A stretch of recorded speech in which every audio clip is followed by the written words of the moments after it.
All right, George Nolen. How's it going, dude? I'm excellent. How are you doing today, brother? I'm good. I'm good. All right, man. So, for the listeners, we have a lot going on here in the state of Missouri as far as cannabis is concerned. One of which being, it was just medically passed back in November, and patients are allowed to grow 6 plants That's correct. each, right? Yep, six flowering plants and six non-flowering plants is what the draft regulations state from the Department of Health and Senior Services as of right now.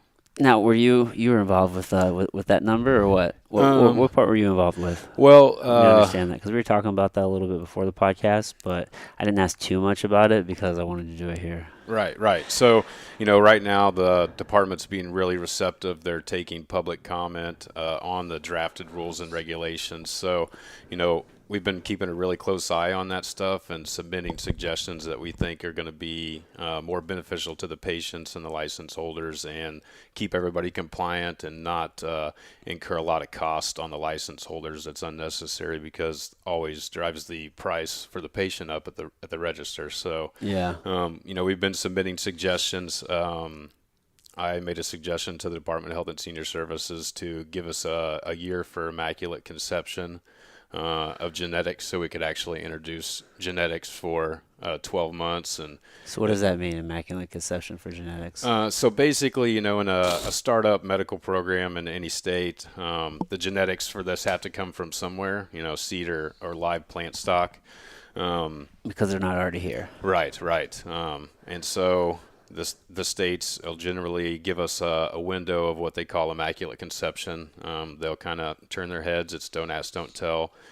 Bring your genetics in from wherever you're willing to get them from, wherever you can source them from, and bring them into the state, get them into your system, logged in the inventory, and put in what's going to be the metric seed-to-cell tracking system here in Missouri. So Okay. Now, are they limiting how much somebody can have? Like you can only have X amount of seeds. no, you'll have to. There's no limits in the draft language so far. It's advisable for a startup cultivation facility to, store and house as many genetics as they can. So they've got a large pool to, start with. It adds a lot of diversity and variety to the marketplace for the Right. patients. It's kind of like, future proof yourself. Exactly, exactly. Because they're eventually going to close that. Obviously, they've put it on the updated drafts that it's going to be a year from the date that they get their license. So, that's a pretty large window, and we're glad of that because it keeps a lot of people from having to jump through hoops to try to stay compliant. We can just get them where we're going to get them, and by that time we'll have every available genetic, in the United States, right here in Missouri. I'm sure of it, Yeah. and then anything else that a license wants to acquire is going to have to be purchased at a retail location that's also entered into the tracking system. So, Oh, okay. Man, there's gonna be a lot of red tape with this thing. yeah, there's a ton of regulations. For the patients, we suggested that they were allowed to have additional plants besides what's in the language right now, because for a patient to actually be able to supply themselves with a consistent supply of medicine, they need plants of various sizes and various stages. So they can have 6 flowering at one time. They need 6 what we would call teen plants, which will be ready to move into the flowering chamber as soon as they harvest, and then they also need another additional like 6 clones going at that time, and then they either need to be able to keep their own mother stock there to take cuttings from, or they're going to have to just go into the dispensaries and purchase their 6 plants at a time. We'll see how that works out, but Yeah, I mean because how long does it take from seed to harvest? well, it's going to take you about 4 months Yeah. basically. Right. So then at bet what so 6 plants, I mean if you're a patient who depends on to maybe try to like do an extraction or something with that, right? I mean you're gonna need a lot of plants, wouldn't you? Yeah, yeah, and that makes it extremely difficult for somebody that does need that kind of medicine in that quantity because, you'd either have to be on a really tight perpetual harvest schedule, which is going to be kind of impossible with the way that the draft rules set right now. Hopefully they take the considerations that into consideration our suggestions. We'll see, like I said, but Yeah. the only way that would really be achievable is if you did your 6 flowering plants outside full term and, grew really, really large plants. And I mean, it's absolutely possible here in Missouri. The regulations say that you have to be in a locked facility. It doesn't, that can be a fenced in gated area with a padlock, Yeah, I wonder how well that'd go over with the neighborhood housing authority. Right. There's going to be, and that's been, an issue in a lot of other states. So what's cool about Missouri, like most medical states, there's a caregiver program. So Yeah. we'll see people set up places that will have caregivers to be able to grow patients' medicine, and that's going to be really beneficial too. So Yeah, absolutely, absolutely, because not everybody realistically is going to be able to grow their own medicine. no, it's I mean it's time consuming. There's a lot of detail into it. No matter how you do it, there's 100 ways to do it, but it's time consuming, and the quite frankly, some patients are just not going to be physically capable. So Yeah, yeah. Now, I don't think I've actually had anybody fully explain what has actually kind of taken or like what is going into place. You're obviously very knowledgeable, like what the language is, right? Or are you across the board, or you just kind of focus specifically on the growing portion? you Could know. could you explain that for the listeners? Yeah, I'm not like super well versed in everything. I mean, part of what I'm doing. So I'm working with Amendment 2 consultants based here in St. Louis right now on license application work. So, I am reading the drafts that are coming out by the state word for word. We're checking, refreshing every day, trying to see when Yeah. they update them. So all that, we can't write the application until the rules are finalized. And that's not going to happen, until June, the first week of June. So, Yeah, yeah. So they're gonna start taking applications this year, and then we're probably not even looking until 2020 until people are able to actually start going into dispensaries and purchasing, right? yeah, yeah. So the state's on a timeline it was in the law. It's part of the Constitution that they have to approve or deny these licenses to cultivate, do infused products, the dispensaries and the transport license. All that has to be approved by December 31st of this year. So, they'll meet that deadline. I'm sure of it. Yeah. They've met every other one so far, so we've got the most confidence in the Department of Health and Senior Services throughout this process. It seems they're very transparent and they're very willing to listen, so that's Yeah, good. yeah. Well, dude, it's all positive, really. I hmm mean, we have a very very liberal policy, it seems like. Like they've seemed to really take into consideration like the patients and the needs and like pick some of the best aspects from various markets. Absolutely, yeah, they did. It was really well thought out. I think that Missouri's been able to, since we're so late into the legalization game here, we've been able to take a good look at what has and hasn't worked in other states so far. So, Yeah. we're not going to see a rush of overproduction in the state. I think that we'll see a pretty large patient base develop a little quicker than it has in other states. So, all that's really good news for a robust medical market. Yeah.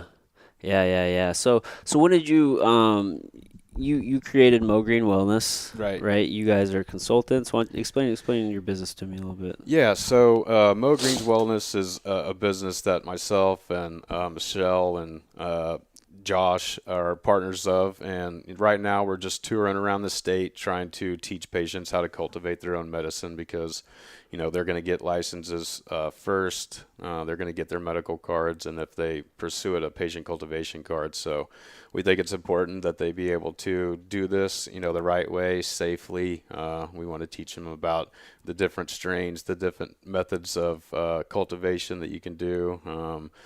We have resources for people that are actually going around the state and setting up grow rooms for other people. So if there's patients that need help with that, then we have referrals for people that are doing that work. It's been really awesome to kind of go around and meet with some of these patients and discuss their goals, and it's exciting to know that they're not going to have to do this with watching their back the entire time. They can operate compliantly with the law and be able to cultivate their own medicine and sleep well at night and not have to, Yeah. worry about the things that we had to worry about learning how to do this. So, Yeah. Oh man. Yeah, they can. You already did all the hard work for them. So, so a patient, if they want to grow, they have to get a separate license for that. yeah, they got to get a patient cultivation card. It's like $100, and you got to renew it every year whenever you do your patient renewal card too. So, Oh, okay. yeah, it's $100, which I mean, $100 is $100, but whenever you look at it, you spend $100 in a trip to the dispensary. So, Easily. yeah.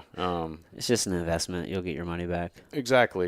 And you put your energy and love into that plant at home, and I mean, I always think that the weed I grow is the best weed for me. So, Oh yeah. I mean, um, you know what's going on it, and you know what you're putting in your body. yeah, exactly. Your energy and intentions go into that, and the plant is definitely receptive to its environment. So, Yeah, yeah, 100%, dude. So, what is like the best setup? What's the way to go? you What know, are you teaching these folks? really, I think what the easiest thing to do is cocoa. I mean, you can do cocoa with a salt-based nutrient line that's really easy to mix. You get a pH pen that's going to give you your EC and the pH of your water, and there's a recipe that you follow, and What's EC? it's the electric connectivity of the water. It's basically going to measure the nutrients that you're putting into your plant, Oh, how strong you're feeding it. So, so you're like checking like the pH balance? to that also, the Okay. pH, 'cause, cannabis operates, I mean, it does well in a pH range of like 5.5 to 6.5, depending on what method that you're growing. So, So it's different than EC. yeah, well, yeah, it Okay. is. Uh-huh. I'm just trying to sort it EC all is out. also referred to sometimes as parts per million. It's measured on like a 500 or 700 scale, so it's not quite as exact as the EC scale. Uh-huh. EC scale is probably a little more widely used, but most pens switch back and forth. So, any nutrient program that you get's going to be able to tell you at what week you need to feed what food to this plant Yeah. throughout the life of it. It's so scientific. It is.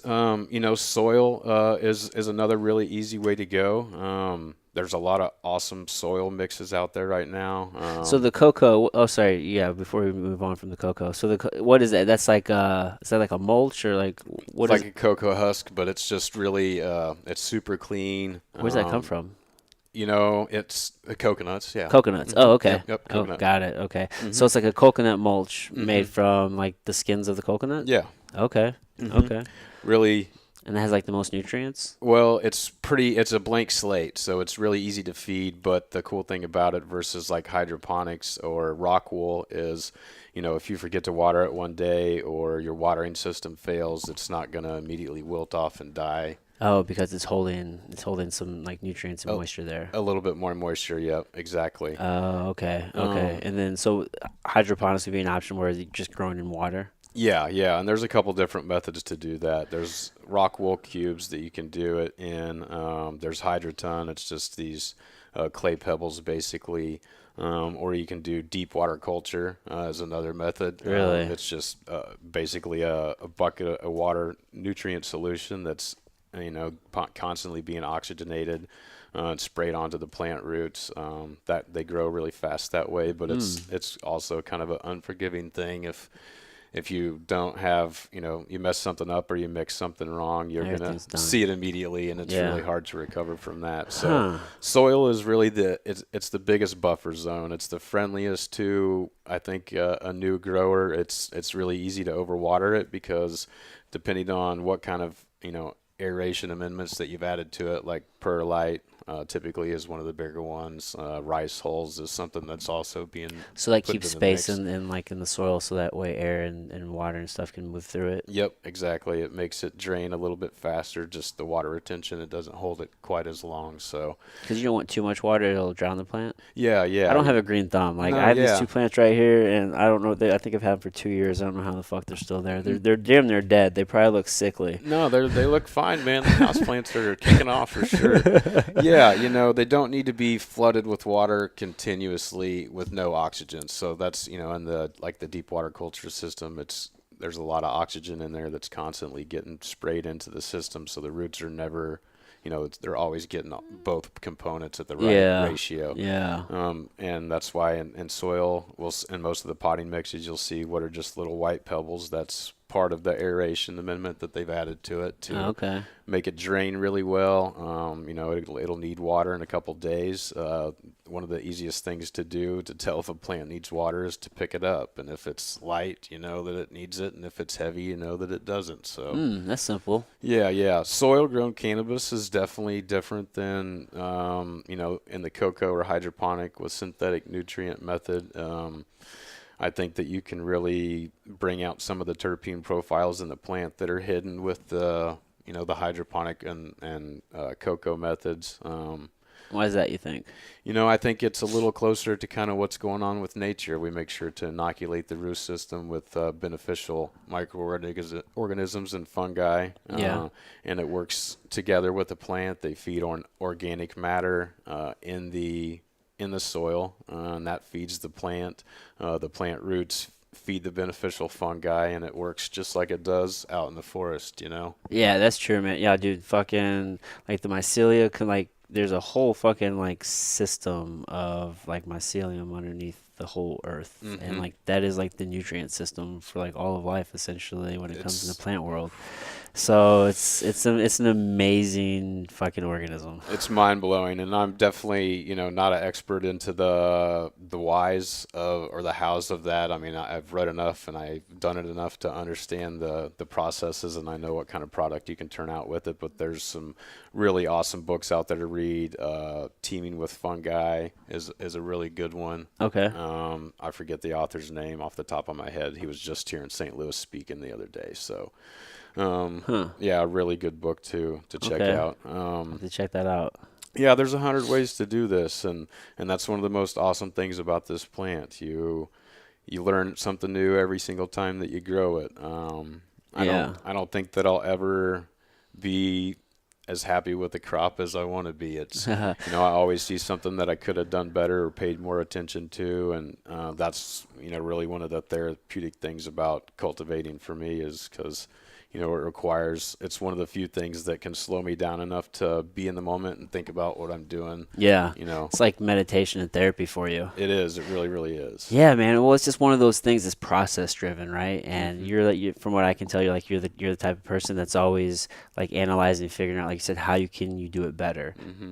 Like you never feel like like we talked earlier, like you never feel like you did enough. And it's like, all right, man, well, how can I make this next yield even better? Yes. Like, how can I make it, like, how can I really express those terpene profiles, right? Like, how can you make it just the best product possible? How can I make sure that a patient gets their hands on it and it makes them feel better? Yeah. Yep. Yeah, 100%. Dude, I remember back in the day, like, it was always, like, you always heard about, is that hydroponic? Like, that was the thing. That was definitely one of the widely used street slang terms for whether it was probably hydroponically grown or not, huh? Absolutely, yeah. It's kind of funny. You can slap a name on it, and it seems like the next state line that it crosses, it turns into a different name. That's so funny. Yeah. Well, then that's also the beauty of having like a regulated market because now, like people know what they're getting. You know what I mean? There's not going to be any like pesticides, and there's not going to be any like there's not any mold or growth or on what you're getting because before it's just like take your chances, and especially like when we were younger, you're getting like that brickweed. Oh man. Golly, can you ever think about the garbage we used to put in our lungs? No, it really is so sad unhealthy. That, that's a direct result of prohibition. Not that I probably should have been smoking cannabis as early as I started, but that's besides the point. The great thing is that Missouri is going to have a well-regulated market. We're going to have strict testing standards, and we're going to have a tracking system that allows us to go back if there's a recall on a product and identify where somebody went wrong in their processes. So I feel safe that there's going to be a lot of really ethical, compliant producers here in the state. I'm excited for the program to get up and running. I know that a lot of patients in Missouri are too. Oh yeah, myself included. Like at 100%, dude. Like it's just so cool to see that we're finally in this space. You know what I mean? Like it's a little bit late, but I mean it's still not later than some. No, yeah, exactly. And it's definitely a good regulation. So, so what got you in? I mean, did you have a green thumb growing up, or like, tell me about George. What's up with you, dude? Like, we talked about a little bit, before, but you were kind of in a place where, you recently kind of came across like, the MFCEO project Mm-hmm. and just completely like dedicated yourself to a purpose and a mission and really started building the life that you want to build. So like what kind of, took you down this path of, you decided that you wanted to grow and help patients in this way? Man, it's I'll try to condense it down here as quick as possible. I'm from the north central part of the state. I've been teaching myself how to do this for a long time. I was a single father. It wasn't ideal for me to continue doing that. I had been in a lot of bad positions, as a younger person. I'd been, I'm a former addict. I've been free from amphetamines for the last 15 years. A large part of that comes from my dealings with cannabis, the therapeutic parts of the plant and the processes involved in creating it, all helped me get over that stuff. So, long story short, I realized that I was not doing anything that was going to benefit my child if I was to leave the face of the earth. So, Yeah.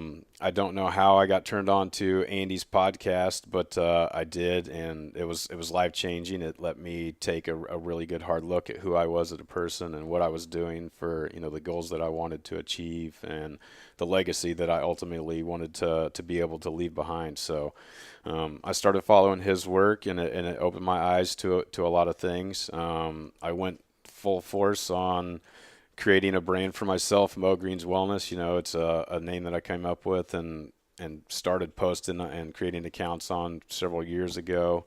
I got involved with the reform efforts here in Missouri in 2016 because I just did a Google search and heard about New Approach Missouri. So started going to the meetings, joined the Missouri Cannabis Industry Association here in the state, and gathered what signatures I could, donated what I could out of my personal account, and then throughout that process, I really utilized Instagram platform to connect with some licensed producers out in Portland, Oregon. The Boring Weed Company is who I ended up working with out there. So we didn't make the ballot in 2016.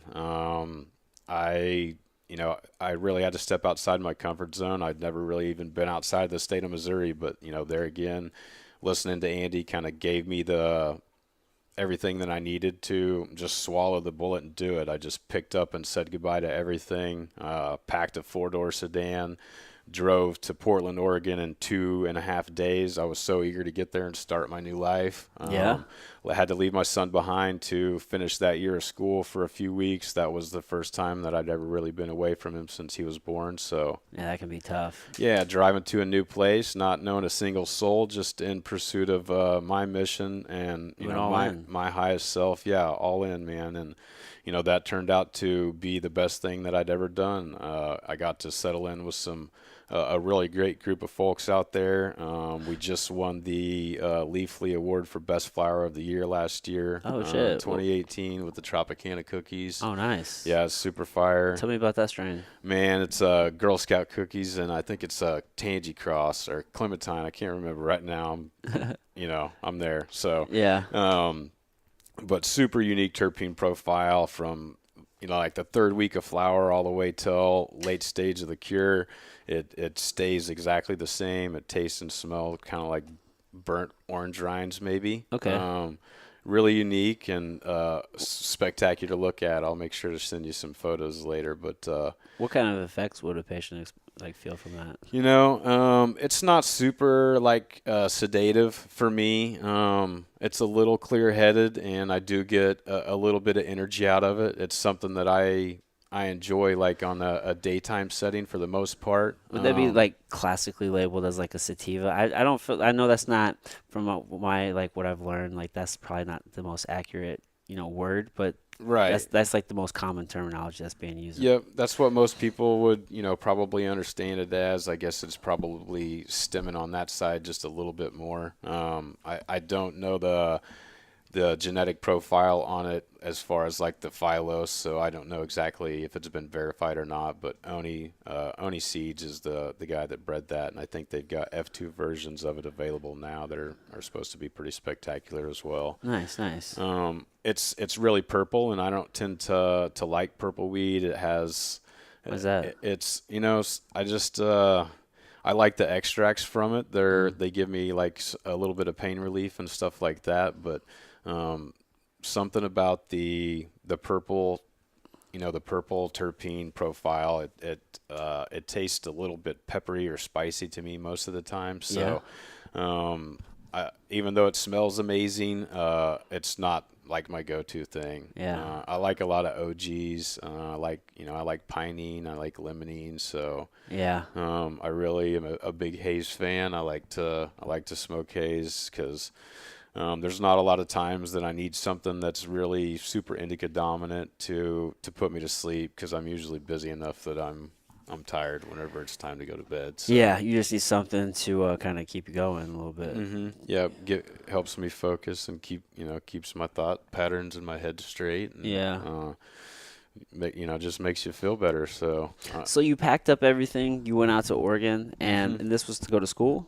No, I just went out there I took a build the life. Yeah, I did. So it was what kind drove of you to Oregon? I get walk me through that decision making it was process. like a string of events. Listening to Andy's podcast, I kind of learned how to navigate and utilize social media for networking purposes. It's a beautiful tool if you use it the right way. Man, it is. Instead of mindlessly just like scrolling every day, which they're designed to kind of keep you doing, but it's really crazy to see that we can do business on my phone. I met you had Antonio in here, and that's how I got turned on to you. That's my brother, dude, since we're 11 years old. That's crazy, man. That's legit. So it's a small world, and cannabis makes it even smaller in so many ways. Yeah. It's crazy, full circle. So utilized Instagram. Somebody that is from California gave me some VIP tickets to a conference in Seattle. I invited the guys that I'd met on Instagram to attend that show with me. One of them met me.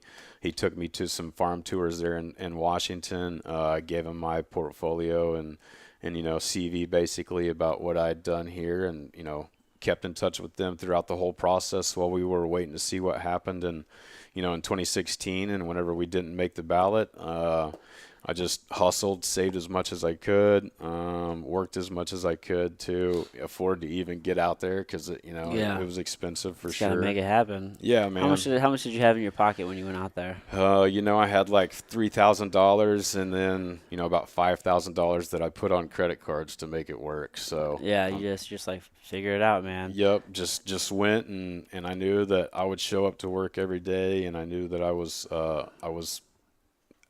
wasn't so egotistical that I would be able to listen and learn more from those guys. And that's exactly what I did, going from a small scale guerrilla or basement tent grower to cultivating thousands of plants on a daily basis that you'd be in charge of. There's a really strong learning curve there. I think that we'll see a lot of people become familiar with that situation here in Missouri. So you think they're gonna have enough people to handle it? I really hope so. So something MoGreens Wellness is doing right now is actually reaching out to people that are interested in working in this industry, and sending us resumes. They can send it to MoGreensWellness@iCloud.com. We'll stash it in a file, and when the time comes, we'll log your contact info and the area that you're interested in, and try to put you in front of a license holder there that could put you to work. Because I don't think there's really nothing special about me or my journey, but it all really is just this plan, and the fact that it did take some sacrifice and stuff to get to where I'm at right now. And I still have a long ways to go on my journey and what I want to be able to accomplish in this industry. But I think that everybody deserves the chance to do this, and I want to make sure that we can see as many people that are passionate about this here in Missouri get work in one of these facilities as possible. I think that's important. I think that there's been a strong emphasis on, Missouri startups and Missouri companies, and I've seen there's a lot of talent in this state already, and I would like to see those guys be able to step out into the light Oh and, yeah. operate in this space the same way that I'm now comfortable doing it, because it's the most amazing feeling, going from being 13, 14 years old and drooling over high times and like, I want to beat this breeder and I want to grow this strain and this is the life that I want. And I knew it from a really early age. And now it's my life, It's 20 real. years later. It's crazy. A lot of risk involved to get there, obviously, like so many others. And I've been able to, I'm a free man, thankfully, and there's so many others that are not. So Yeah, dude, that's super important. Like I sat down with Jeff Mazansky at the. yeah, I mean, dude. I've been wanting to sit down with him for a while, Hmm. and it just worked out that he was also at the MoCan BizCon, Yeah. and I got to sit down and talk to him about his story. It's crazy, man, how many people just lose their life over nature.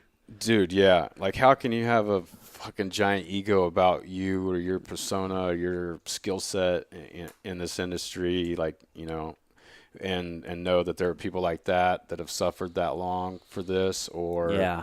are continuing to suffer. Missouri prisons are still full of people that are guilty of doing the same thing that we're getting ready to be able to do right here, Yeah, man. man, just So, nonviolent, hmm. possession charges or maybe intent to distribute charges or something. It's like, come on, man. Yeah. That's crazy. I really hope that we see some of Locking those people up. offenses expunged, and we see We some should. release efforts made. Yeah, it's Well, only right. yeah, well, I mean, you mentioned earlier, right? I mean, the failed prohibition, right? I mean, all prohibition has done is just fuel these other systems. Yep. We've locked people behind bars. We've given power to cartels. You know what I Yes. mean? It's just like we've limited research and understanding. We've created like a fear mongering and like we're shaming people for altering consciousness in a way that isn't acceptable, but it's okay to go and buy that fifth of Jack or pop that oxycontin or whatnot that the doctor prescribed.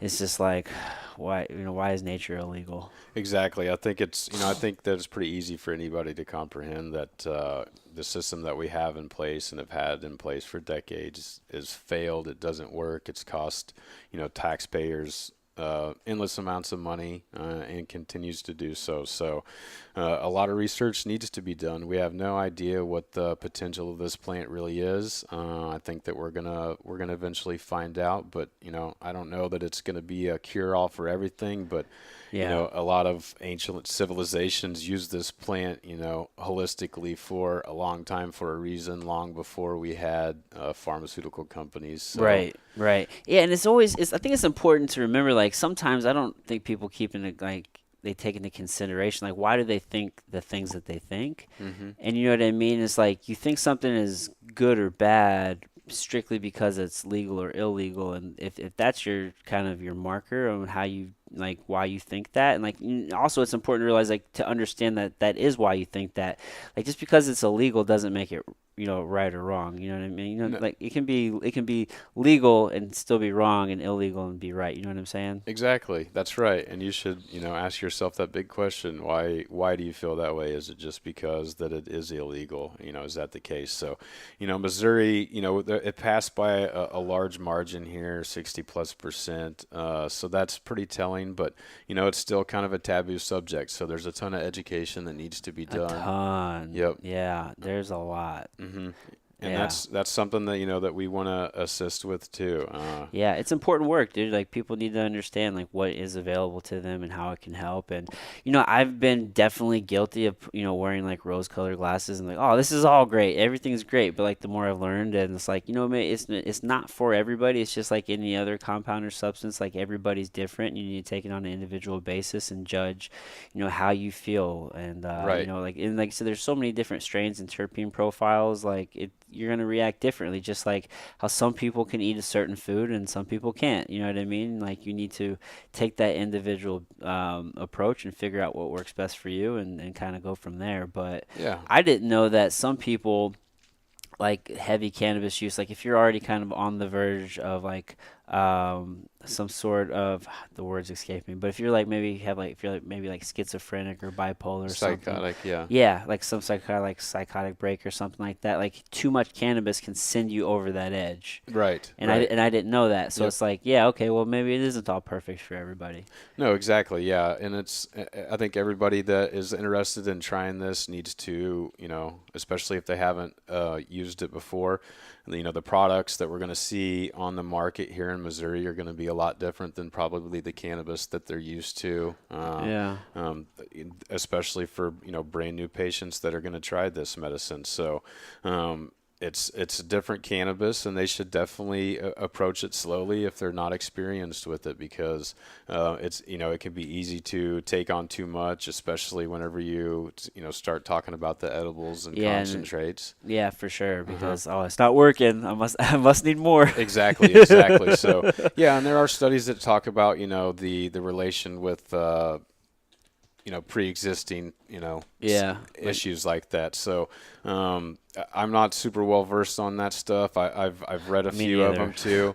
But yeah, exactly. Like everybody needs to approach this at their own pace, and that they should be working with their physician on how they approach this. And I think that we'll see a lot of dispensaries. It's a requirement that they have somebody on their team that has a background in the medical field. So I think a lot of them are going to have patient advocates in there that are really talking to them about this plant. I think that we'll see a lot of really well established dispensaries that have that background, that Yeah. have the training to at least with what we know. And they're not going to be able to make claims that this cures anything, because we know that that's FDA stuff. We can't get involved in that, but really teach these people about what they're putting into their body, what the plants do, what the terpene profiles, and how those anecdotally work. And I think that it's going to be interesting to see what happens with all that data here, for Yeah, sure. yeah, we're definitely gonna learn a whole lot, and it's gonna be good, and we'll just be more educated on it. And I think just one of the most simple ways to approach it is just have respect for the medicine. Yes, You absolutely. know what I mean? Yep. Just don't rush it. Take it easy. Like there's a lot of different ways to use it. Like I mean, like I said, there's edibles. You could smoke it, but there's also different concentrates. There's topicals. There's a lot of different ways to implement this into whatever protocol.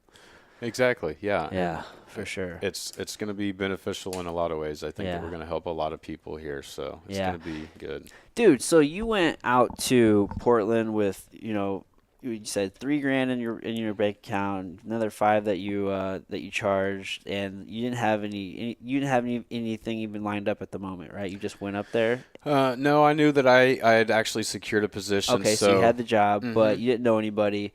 Would you just get no. some roommates? No, I actually just Googled an apartment, clicked online, called them, paid my deposit, never even saw it. I just packed my car and drove out there. What'd you get? Was like a little studio apartment or A something? little one bedroom, like 750 square foot spot. My son got the bedroom because, he didn't need to. I didn't want him to have to make, the sacrifices and suffer for my decisions that made me only be able to afford a fucking one bedroom apartment. So Yeah. I slept on a couch or on the floor for 2 years, man. I was out there. It was a tight budget. I got paid well for what I was doing, but it was expensive to live there. So definitely tried to take as good a care of little man as I could, but grounded out, slept on a fucking couch or on the floor for 2 years, and learned a ton, worked with a great group of people, and it was all in anticipation of being able to, come back here and do what I love in the state that I had started doing it in. So, Yeah, so I mean, you had that foresight, and you were willing to sacrifice and do what it is that you had to do. and if it didn't work out, Missouri didn't pass this year, then, I was in the industry, I was working with a great group of guys, and I wouldn't have been able to be mad about that. So, Yeah. but it's really exciting, yeah, to be back here, to be talking about this freely and openly, and responding to departments draft regulations, working with Amendment 2 consultants to actually help team build and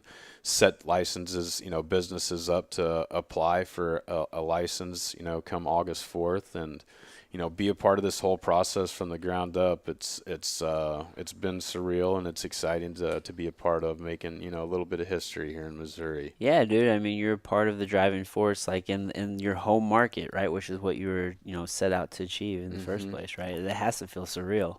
It does. I don't know. I haven't really slowed down enough to think about it in a lot of ways, but I think it's going to be a huge relief once we get past, get these applications submitted, and then we got to wait a few months to see what the department says, and Yeah, yeah. then it's going to be hustle time. It's going to be time to build these facilities out, get some plants going. It's going to be a few months, probably the end of the first quarter of 2020 before we see plants coming down.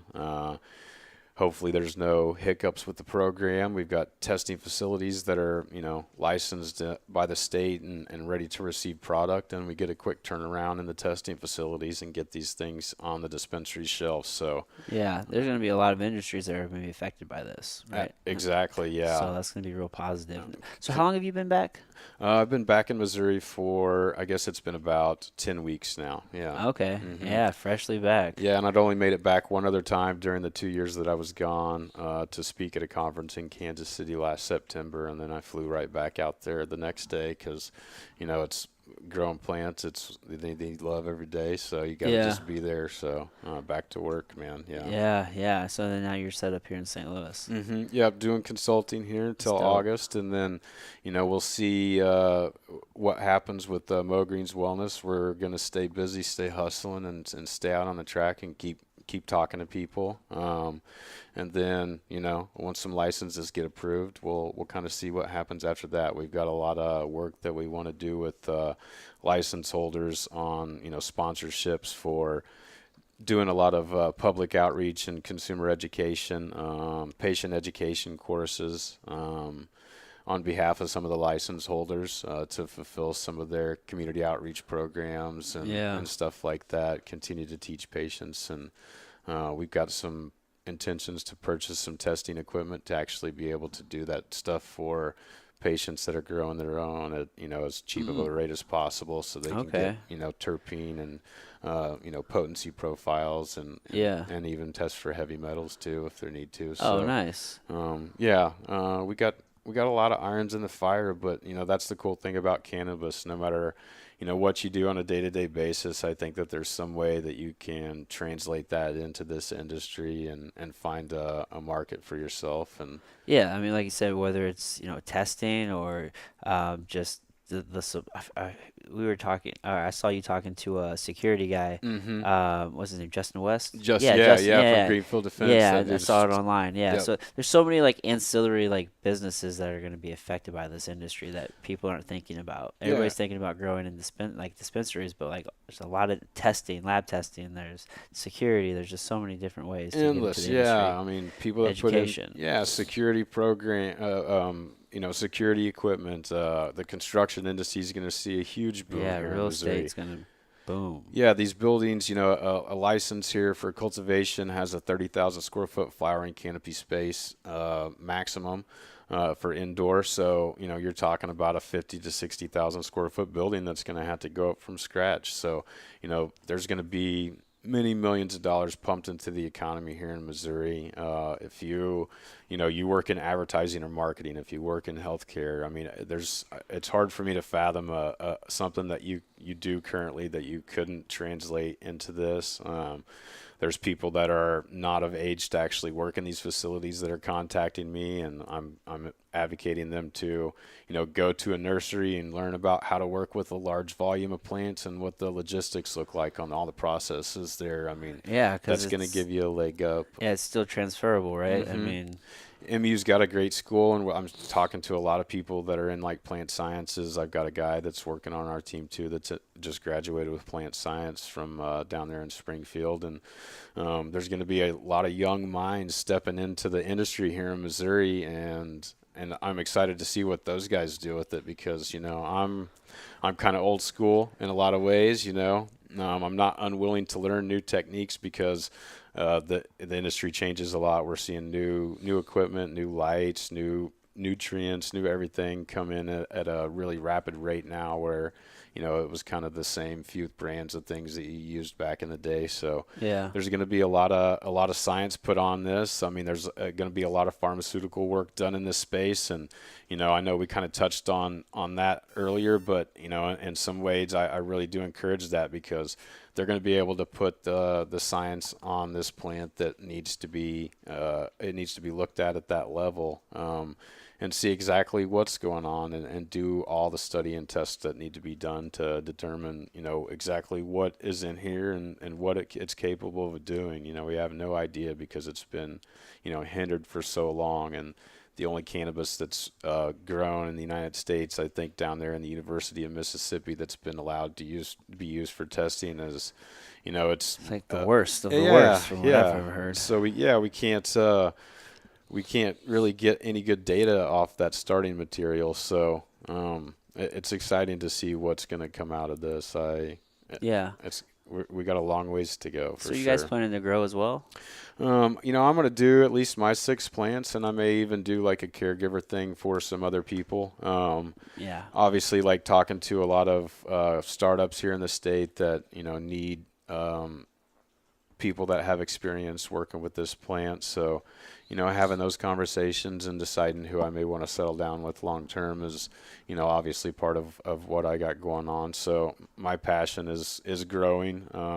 It's what I am good at. It's what I want to continue to do. So I'm sure that I'll end up taking a job doing that somewhere full time. Yeah, I can dig it. So now we touched on it a little bit earlier, but maybe if you can explain it further, the terpene profile. Commonly, what people are calling like indicas and sativas, this is like a quick reference for effects, right? It's like, oh, that's an indica, and that's so that it kind of lets them know how they're going to feel off of it. But what we're learning is that isn't necessarily the case, right? It's the terpene profiles. Yeah, exactly. So, Can you like explain like what THC is kind of like the engine, and then they're describing the terpenes as the wheels that get you where you're going to go. They kind of direct, the high that you're going to get, or the therapeutic effects that you're going to feel from any particular strain. And, they're all different. So, we're going to find out more exactly about what each one does. The biggest thing is lead with your nose, and I just read an article about that the other day. Like, that's what I tell everybody is, if the cannabis smells good to you, you're probably going to enjoy it. If it's off-putting to you whenever you put your nose on it, then you're probably not going to like the way that it makes you feel. Yeah. Because the terpenes are what gives the plant its taste and its smell, just like any other plant. Yeah. Lemons. I mean, terpenes same thing. are in all plants, right? Yeah, exactly. So those are really the driving force of what THC does. So we're going to see a lot of test work done, a lot of science put on this here in the state, and we'll find out more about that. I'm excited to see what some of these groups here in Missouri come up with. But yeah, that's basically the gist of it. It's not necessarily just the THC. The genetics pool that we have to deal with today has kind of been bred for high THC content numbers, and I think that's where in states that we see legalization that's been present for a few years, that's kind of where the market is at. That's what people shop for. That's the way the pay structure is for your final product wholesale is 20 to 30%. The price that you get offered for that cannabis wholesale it ranges on that scale. So terpenes aren't really taken into consideration there, and I think that we should see emphasis put on that here in the state. Any group that I intend to work with, I want them to have the capacity to be able to do that kind of testing work, so we can dial in exactly what kind of what phenotype or chemotype of strain that we're going to be looking for, so we can know exactly what it does, know exactly what's in it. And that allows you to really have something, special. There's some marketability in that, in that too. Yeah, you could definitely, if you're a like a if you're a dispensary and Mm-hmm. your staff is educated on like terpene profiles and you're able to like explain that to people simply and help them understand, like that's going to help you set apart like your whole business because you're that well educated and you take that kind of pride in like the information and the education of the patients and people would like notice that. Exactly. Yeah. If you want to, if you want to retain your patient base to continue to come back into your store to shop, then your staff needs to be well trained. You need to be able to teach that patient something. They need to be able to verify that that's true, and then they're going to be able to trust you, and Yeah. that's where that relationship starts. And once they know that you know what you're talking about, they'll continue to come back for your services, Yeah. and that's going to be really important because, there are a limited number of licenses that are going to come online here initially in Missouri, but one day we will see adult use pass here, and when that happens, we'll see more licenses approved, and that'll be more competition for the license holders, and that's what you need to do to set you apart. I come from Oregon, where there's complete oversaturation of product in the marketplace, and the the way that they're trying to remedy that is to be able to actually export it out of state. We'll see what happens. I know there's some great folks that are working on making that possible right now. Yeah. We'll see. I don't know. I think it's going to happen. Something's going to have to change federally before they allow that. But Yeah, I mean, at a certain point, I mean, I guess it does kind of grow everywhere, but it's just kind of like, we import avocados from California, so it's just like, why couldn't some other states? Like, I can't imagine. Well, I mean, I guess if you can grow it inside, then yeah, you can grow it anywhere, right? right. Yeah, So, exactly. And I think once we see federal regulations change, then, that's what companies that are in this space now, I think that's where you need to be focused if you're going to play this game long term because, exportation of cannabis outside of your state or outside of the United States, it's going to be a reality someday. This is going to be, yeah, what would be considered a commodity product, and yeah, we're going to want to be able to trade it. We're going to want to be able to trade publicly with companies inside the United States, and that's where we have to bridge the gap between grassroots cannabis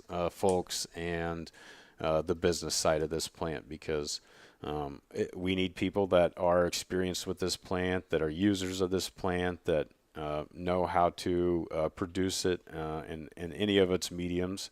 And we need those people to work together with the guys that have the capital to really build this thing out for what it had the potential of what it could be is. And, I think that I anticipate we'll see federal regulations change. I really hope that it happens sometimes within the next presidential term. yeah. I mean, we got to be getting close. We're definitely kind of past that. We're past the halfway mark. As Hmm. far as the states that have some sort of legislation in place for cannabis, right? So we're definitely got to be hitting that tipping point to where on the Fed level, it just has to change.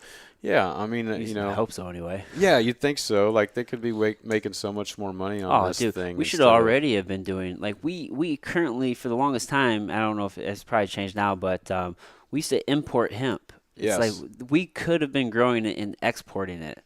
It's like instead we were spending money to bring it into the like it was crazy. Like what doesn't make any sense. We're losing money. exactly. Yeah, I read somewhere that it used to be against the law for you not to grow hemp here in the United Well, States it's part of the because war effort. exactly. Yeah. Yeah, man. So it's like, and then Missouri is actually, it's like this. I don't know why I always blank on this word for some reason, but this climate here is prime for hemp growth. Yeah. So it's just like, man, it's crazy stuff. It's crazy stuff. Now in Missouri, I was reading that they're going to issue like twice as many licenses.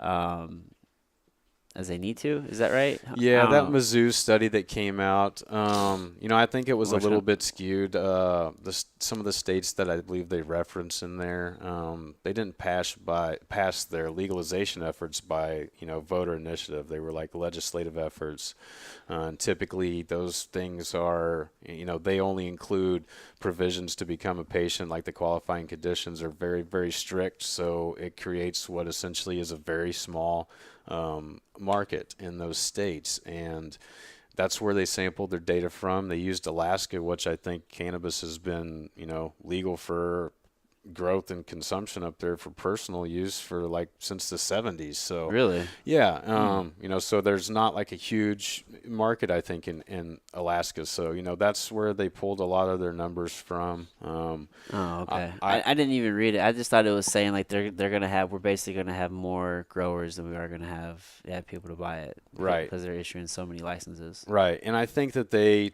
I believe that they took into consideration the fact that there would be, a minimum of 60 licenses to cultivate cannabis here in Missouri that are going to be approved. Each one of those has a limit of up to 30,000 square foot of space. I'm sure that they were writing that study under the pretense that most of them, if not all, would be operating at maximum capacity, and that's just not going to be the case, especially starting out. Yeah. People are going to start out a little slower. It takes, time, 6 to 9 months. It's going to take these people to fully propagate their facilities and get, operational at maximum capacity, no matter how big that they start out. So there's a lot of things that they didn't take into consideration in that. And I really think that, we'll see a lot of patients. I know I've spoken with a lot of them that are eager to go to the dispensary and get this medicine. And I anticipate that we'll see, a situation where there's not enough medicine on the shelves to start the program. Yeah, in the beginning days for sure. I'm sure. Yeah, hmm they're gonna get a flood of people in there. Exactly, exactly. They can, I think, by the middle of the first week of May, patients, they could actually start getting recommendations from their physicians that fall within that 30-day time window to be able to submit your patient application to the state. So they'll start getting cards early, and as soon as we have dispensaries open and product tested and on the shelves here, we're going to have a pretty decent patient base, already, probably bigger than some of the states that they took into consideration that the MU study had in the first year of Yeah. their program. So, Yeah. So, I mean, there could be some patients that decide to grow. I mean, they could have their supply before the dispensaries for sure, right? yeah, absolutely. That's the way that I'm taking it, is that they'll be able to, get their patient certification, from the state. They're going to be able to get their patient cultivation card and, be able to start cultivating their own medicine. And they're going to be some of the first, patient caregivers are going to be some of the first people growing cannabis in the state legally, and For sure. that's pretty exciting too. Yeah, because if you're smaller, you can move faster. Exactly, exactly. Yeah. And 6 plants, I mean, it's a decent amount of medicine, depending on how you grow them.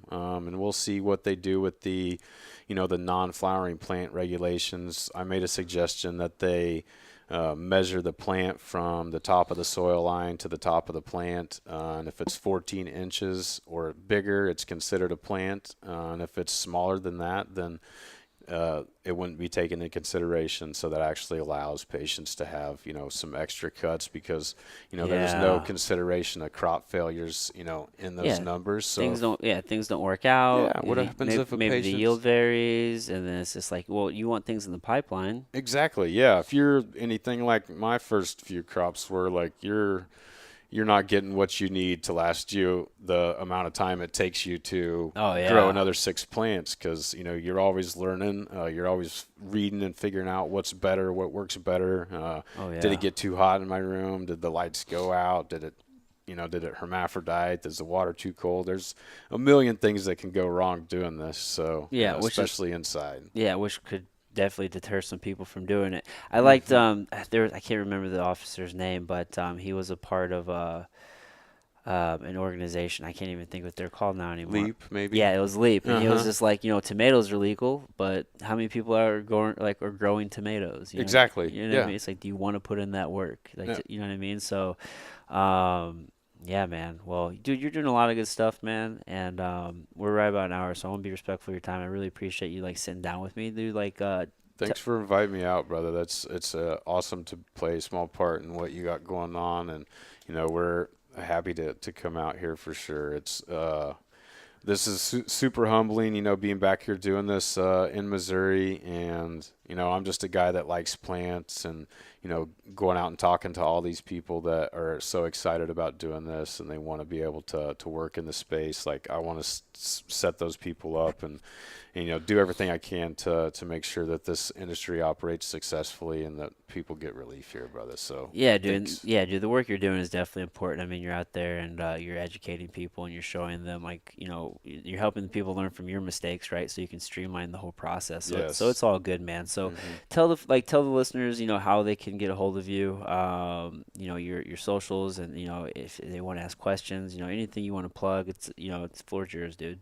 Okay, awesome. Yeah, so Instagram, it's MoGreens Wellness. We've got a Facebook page that you can look up also. I sent my email out earlier. It's mogreenswellness@icloud.com. If you got questions, you got a resume that you want me to file away for you if you're looking for work later. Anything that we can do, we like to offer our services to, if I don't know it, we don't know it, then we'll find somebody that does and put you guys in touch because building community and networking here is it's the biggest piece of the puzzle, man. Oh So yeah, it's so important. hell Right yeah. on, brother. Hey, man. Thanks again, dude. Thanks, dude. All right. Appreciate you. All right, everybody. Till next time.